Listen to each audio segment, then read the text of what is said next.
Hey guys, how's it going? So I've decided to do a draw my life vlog. I'm not that great at drawing, but I thought it was a fun way to share how I grew up and a great way for you guys to get to know me on a more personal level. My name is JohnnyNacis, and this is my life.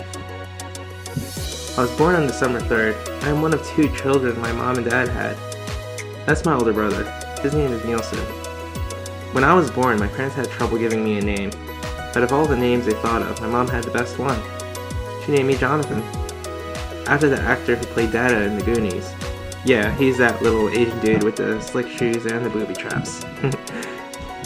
A few years later, like most parents, mine got divorced, but my brother and I were so young that it didn't really affect us in any way. My dad moved around a lot, and now he lives in Seattle.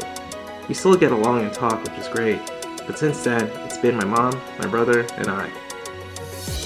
We grew up in this small one-bedroom apartment.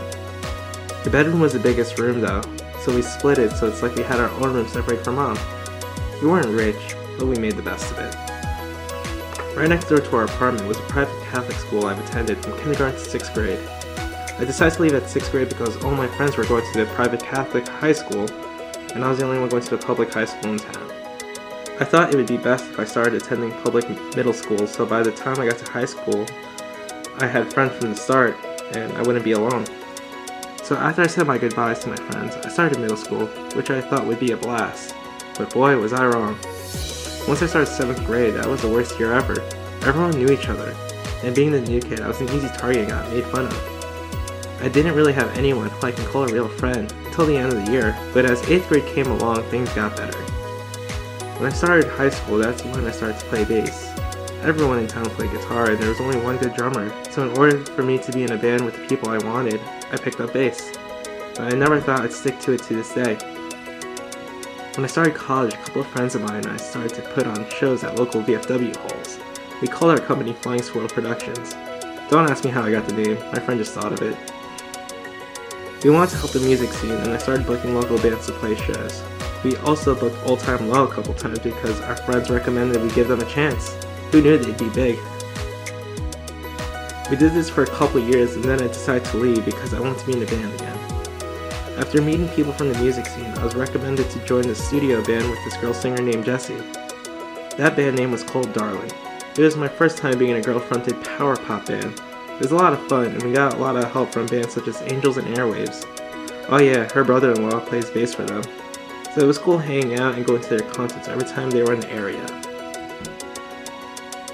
Since we were a studio band and didn't play out as much, I decided to help out my friends in the nightlife because they didn't have a bassist. So I did a couple of shows here and there for them. One of the last shows I filled in for was pretty lame, and I thought it was a waste of time. Ticket sales were at 0, and the crowd was pretty much the other bands on the bill. Not only that, it was a small cluttered church basement. What I didn't expect was to meet someone that was playing that night that would change my life forever. Some of you might know him as Alex Scoot. 8 months later, my band Darling decided to part ways, and I was bandless once again. But one night, I got a message on this lovely site called MySpace. It was from someone very familiar looking. It was Alex Scoot. He sent me his number, and I called him. He was telling me his backup band got signed and needed a new band. Some of you might know them as We Are the In Crowd. Anyway, he invited me to a show and was telling me he had a tour coming up and asked if I wanted to play bass for him. I almost said no because he lived so far from me. I also never played outside of the state of New Jersey. But after thinking it through, later that night I told him I was in, and it was the best decision I've made.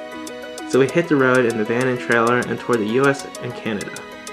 We did our first tour overseas in Japan as well. Since I started touring, I picked up an interest in vlogging. I signed up for my first YouTube channel. I want to give people what most bands sell on DVD, and that's free video of live performances, behind the scenes, and just random footage from the road. As tours got super busy, I took a break from my channel and lost a lot of subs. So I retired the channel, and in 2012, I started my current channel with the addition of weekly vlogs, holiday adventures with the lovely Chrissy Costanza, and many more ideas to help my channel grow. Alex also started to pick up an interest in YouTube, but I'll leave that part of the story for him to tell. But after years of working with him, I picked up more duties like playing bass, being his merch manager, and stage tech. And throughout that time, we met a lot of people in the music industry and YouTube community.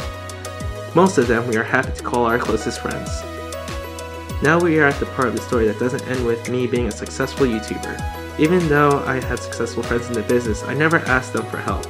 I want to earn my keep, working just as hard as they did, but I'm thankful for the exposure they have given me by including me in their vlogs or just a simple shout out. Compared to my friends, I may not have a lot of subs and views, but I'm not giving up. So this is my life. If you made it up to this point of the video, I congratulate and give you 2 thumbs up. I successfully kept you interested for a couple minutes. And if you like what you see, don't forget to subscribe, like and favorite, and I'll see you guys next time. Bye!